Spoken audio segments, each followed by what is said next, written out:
بسم الله الرحمن الرحيم. اللهم صل وسلم وزد وبارك على سيدنا محمد وعلى آله وصحبه وسلم أجمعين. ازيكم جميعا، عاملين ايه؟ يا رب تكونوا بخير. معكم قناة وصفات خفيفة. هنعمل النهاردة مع بعض وصفة كده جميلة ان شاء الله تعجبكم. كلنا طبعا عارفين ان اليومين دول الجمبري كتير وموجود في الأسواق وأنواعه حلوة قوي ما شاء الله، وجمبري بلدي. فقلت النهاردة هعمل وصفة كده في الغدا، قلت ايه اوريها لكم معايا ونشوف عملناها مع بعض ازاي. هنعمل النهاردة كفتة الجمبري بطريقة جميلة هتعجبكم ان شاء الله. معانا هنا يعني المقادير ملهاش كميات معينة. انا عاملة النهاردة كمية قليلة كده لان انا عندي اكل من امبارح، فايه هعمل دي جنبه. اللي بيحب الكفتة ياكل منها، واللي ما بيحبهاش هياكل اكل تاني. فانا عاملة النهاردة كمية قليلة كده مش كتير، واللي عايز طبعا يزود يضاعف الكمية. اللي عايز يضاعف الكمية يضاعفها. عندنا ده جمبري، انا مفصصاه جمبري بلدي اهو من الصغير مش من الكبير. لما نيجي نعمل الكفتة او نعمل الكبابة او الحاجات دي يفضل فيها الجمبري الصغير اللي هو البلدي. عندي دي كمية من الخضار، بقدونس على شبت على كزبرة، بس انا ملقاش طازة فطلعت عندي من الفريزر، انا مفرزاه فطلعته شوية منه من الفريزر. وعندي ده بصل وتوم. وده رز مطحون. طريقة الرز المطحون انا نقعته بالليل ليلة كاملة، والصبح فرشته على فوطة لحد ما نشف خالص ما عادش فيه اي مية، وطحنته في الكب عادي خالص. عندنا هنا كده نبدأ مع بعض بسم الله. احنا هنعمل مع بعض الحاجات دي كلها في الكبة، هعملهم في الكبة بس ايه علشان ما تبقوش بصوت الكبة. هضرب الجمبري مع الخضرة مع البصل مع الثوم في الكبة، وبعدين هحطهم على الرز، هضربهم في الكبة وارجع.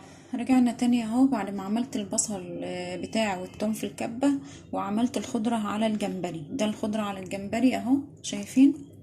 دي الجمبري على الخضرة اللي هي الكزبرة والشبت والبقدونس اللي انا قلت لكم ان انا مطلعهم من الفريزر. وده البصل على الثوم، بصلتين كده وسط وثلاث فصوص توم كبار. في بيحبش ان هو يهرس الجمبري في الكبه، ويحب ان هو يحطه كده زي ما هو ويعجنه في العجينه، مفيش مشكله. لكن هو ما بيتهرس في الكبه زي ما انتم شايفين بيعمل عرق كده، وبصراحه طعمه بيبقى حلو قوي، ونكهته بتبان حلو قوي مع الكفته ومع الكبابه لما نيجي نعملها.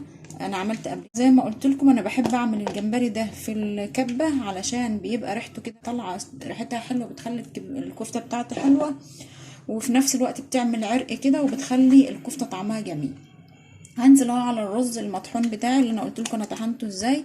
هنزل بالبصل والثوم والخضره والجمبري والحاجات اللي انا عملتها في الكبه كلها اهي على الرز، وهقلب لحد ما تبقى عندي عجينه كده اعرف ان انا اشكلها صوابع كفته. هقلب كده، هشيل بقى المعلقه دي وهقلب بايدي. طبعا انا ايدي شغاله بيها ونظيفه وعلى طول بغسلها، فهستعملها بقى في التقليب كده علشان اعجنها كويس مع بعض كده. بسم الله نعجن. طبعا احنا لسه ما حطيناش لا توابل ولا حطينا ملح ولا حطينا حاجه في الكفته خالص. هعجن كده وبعدين احط التوابل بتاعتي.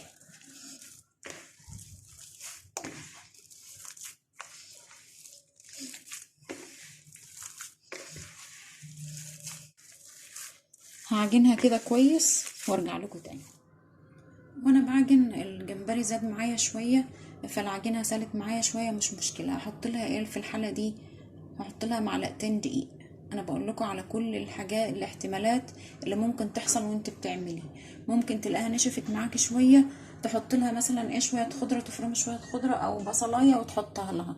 ممكن تلاقيها زي ما انا حصل معايا كده ساحت شويه عشان الجمبري والخضره طلعت كتير فساحت معايا، فمش مشكله برضو بنحط لها معلقتين دقيق. وحتى لو ما ساحتش ممكن بنحط لها المعلقتين الدقيق دول، بيعملوا لها عرق وبيخلوها طعمها حلو قوي وبتربط العجينه معايا كويس. هبدا بقى احط البهارات. ده عندي ملح،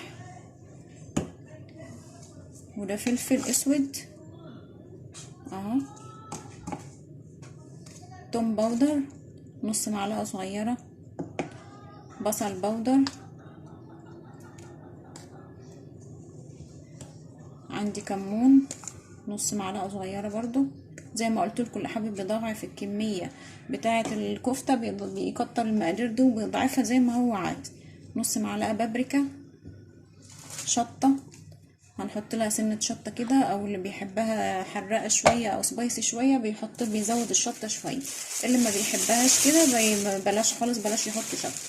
عندي هنا دي ربع معلقه صغيره قرفه، بتشيل الزفاره بتاعه الجمبري كده، وايه لو في اي حاجه مش حلوه كده بيشيلها وبيخلي لها طعم حلو. وهبدا بقى ان انا اقلب كده تاني العجينه بتاعتي.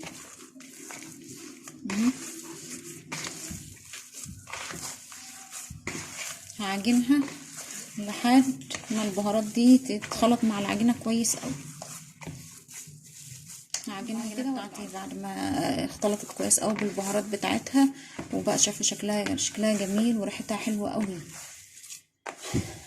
هنعمل ايه بعد كده؟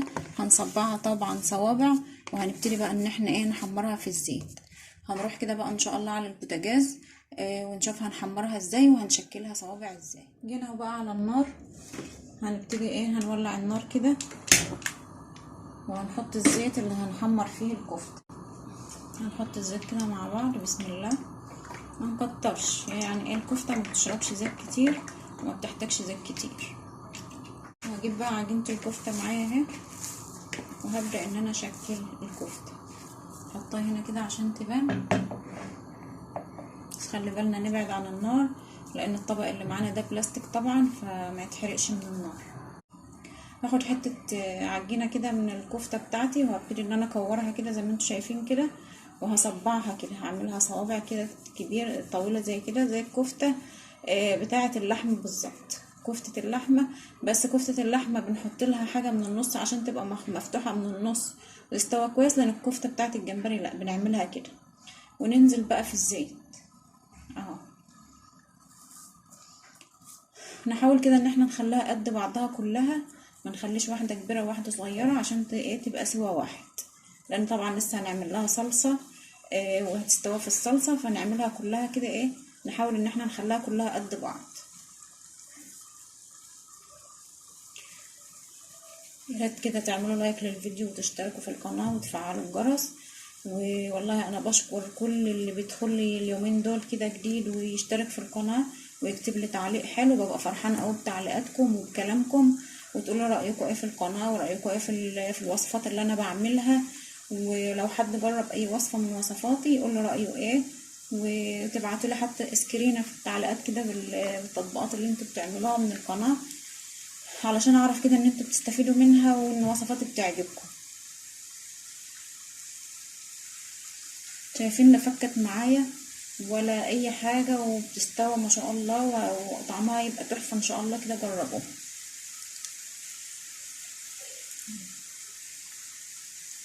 بعمل كده لحد ما املى الطاسة بتاعتي.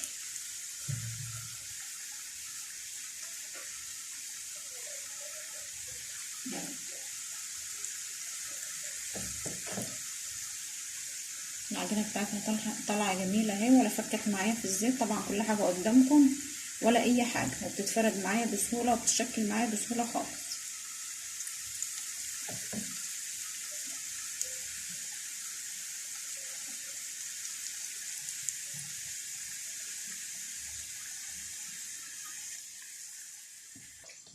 هبتدي بقى اقلب كده اللي احمرت من تحت.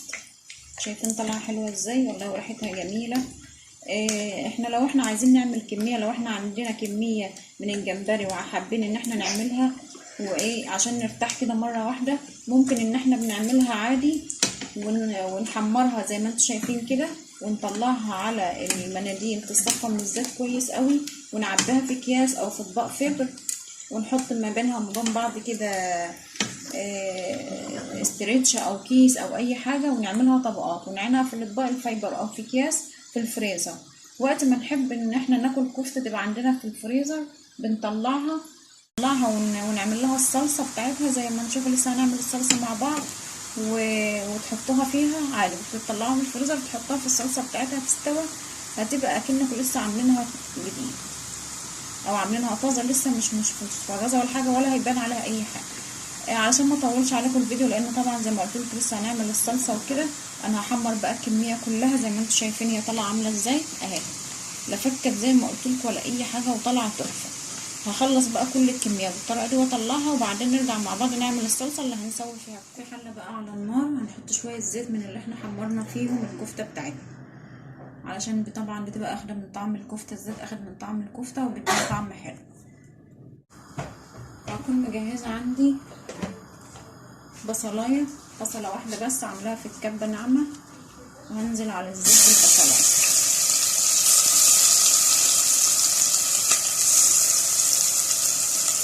هدي النار كده عشان ما تتحرقش معايا.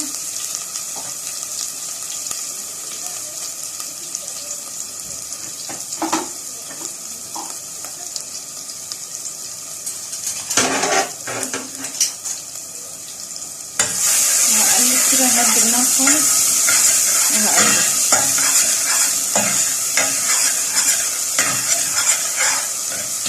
لحد ما تاخد لون كده اصفر بس كده. هقوم نازله عندي بفصين توم يتحمروا برضو مع البصل وهقلب. طبعا انا هديت النار عشان البصل عندي بدأ ان هو يتلسع كده من الجنب. لما هدى الزيت كده شويه وهعلي النار تاني وهبتدي ان انا اقلب لحد ما البصله بتاعتي تصفر.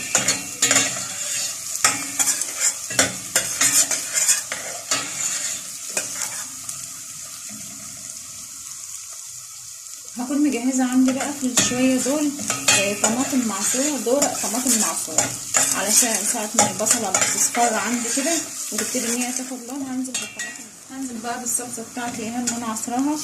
بسم الله.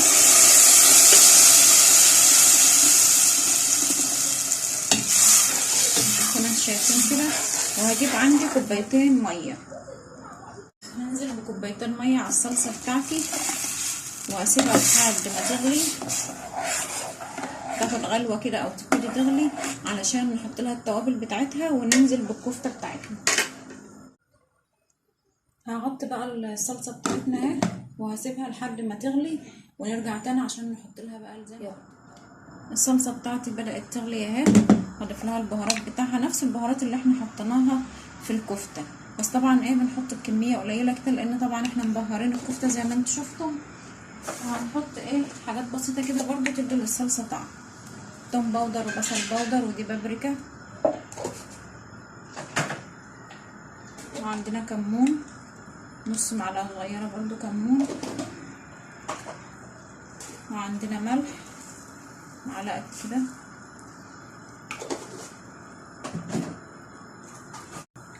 توم باودر وبصل باودر كده صغيرين،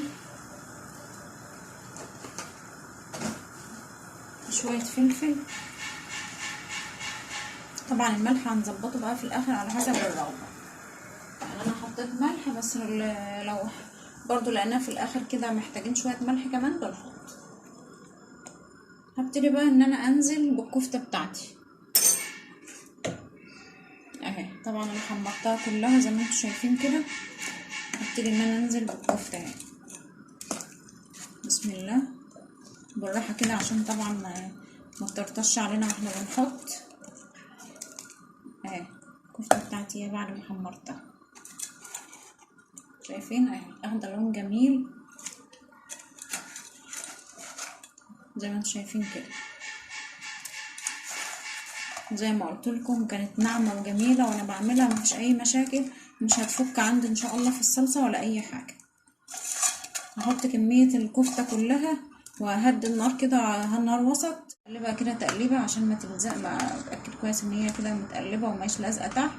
وهبتدي ان انا اهدي النار واغطي عليها، بس خلي بالنا عشان ما تطفش. لما اغطي النار عليها خالص كده فبهدي النار على الاخر وبسيبها تستوى مع نفسها كده لحد ايه ما تبقى طريه والرز اللي في قلب الكفته يستوى، لانها طبعا عاملينها كفته رز. وهندوقها طبعا عشان نشوف الملح، وهوريها لكم بقى في الاخر بعد ما خلصت الكفته شكلها عامل ازاي وطالعه ازاي. الجمبري بتاعتنا بعد ما خلصنا وعملناها بالطريقه اللي انت شفتها في الفيديو دي. لو تابعتوا معايا الفيديو للاخر لحد ما وصلنا انا اعملوا لايك للفيديو واشتركوا في القناه وفعلوا الجرس يا رب كده وصفة النهاردة تعجبكم. شايفين شكلها طالعة عاملة ازاي؟ طعمها تحفة والله، انه بتتقدم مع رز ابيض او رز بالشعرية او رز حبة وحبة زي ما انتوا حابين. واللي حابب ياكلها كده من غير رز برضو تبقى حلوة، لان هي طبعا معمولة من الرز. طريقتها سهلة وبسيطة، واللي يا رب تعجبكم ان شاء الله. لو عجبتكم كده اعملوها بقى وقولوا رأيكم ايه في التعليقات. يا رب كده فيديو النهاردة يكون خفيف عليكم. اي وصفة تحبوا ان انا اعملها لكم قولوا لي وانا هعملها لكم، وان شاء الله تجربوها كده وتقولوا رأيكم فيها ايه. اعملوا لايك للفيديو، بكرر عليكم تاني معلش ما تزهقوش مني. لايك للفيديو واشتركوا في القناة وفعلوا الجرس وضغطوا على كلمة الكل عشان توصلكوا اشعاراتي. وفي النهاية اقول لكم السلام عليكم ورحمة الله.